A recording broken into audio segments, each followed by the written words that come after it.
Well, the first thing that's going to be great is to see Arcadia with some of the best programs in the nation. Schools from the Great Lakes region, the Midwest, the West Coast, and even like the Northeast, like like Williams and Tufts. Just seeing Arcadia there is going to be impressive. What you can expect, everyone's going to be running on fumes. It's been a long season. It's been probably training since May, but I can promise you is that Tate is going to mix it up.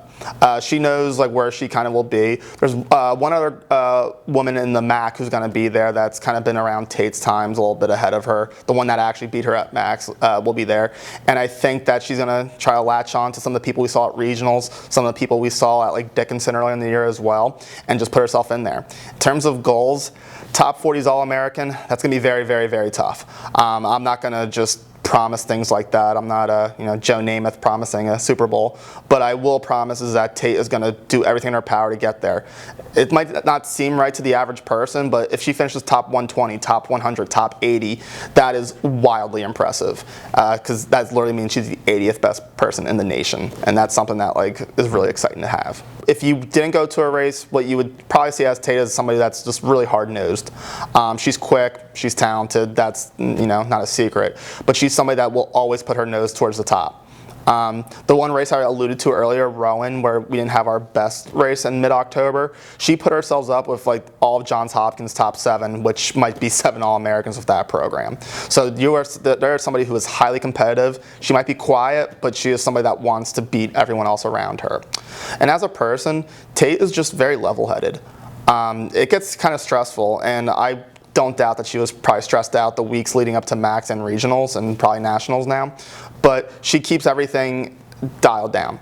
She's a very good influence. Micah Gordley's a sophomore, and it seems like Tate's kind of taking her under her wing a little bit. She's somebody that leads by example too.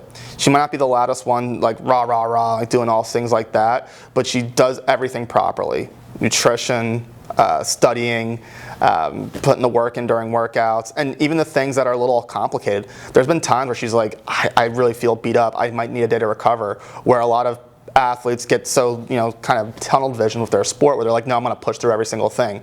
She just knows herself so well, and she's just an impressive person. Transferring from a D1 school, you never know what you're going to get, because it's a different environment coming from D3, but then you add in graduate school too, and the PT program here, as great as it is also very intensive. So you always kind of have that weighing on your mind too.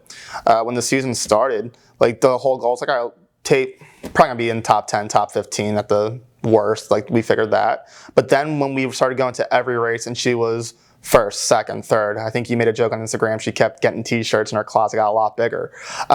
Seeing somebody that can balance everything and still put their best foot forward every single meet and rise to the occasion every time is great. I think the thing I was most proud of Tate is that we had one race at Rowan, the same site as regionals, that wasn't to the best of our expectations. A lot of people would have just come in all right, well, it is what it is. I had a setback, and maybe that's who I am now. But she was hungry. She came back at MACs, and if anything, I told her to be a little bit more conservative, and she went out there and raced brilliantly. And as a coach, it's always nice to just see somebody who's just willing to put their nose in there and do everything they can to be better, and she earned it. Cross country is kind of a sport where it's not like track where sometimes your best race might not be your fastest time. Having to balance the long season of cross country is just really impressive, even if you're not in graduate school. But Tate, this is somebody that would wake up at 7 a.m. or probably even earlier than that and get their run in if they couldn't make it. This is somebody that, at 5:30 when we're going to the track in the morning, she was there ready to go.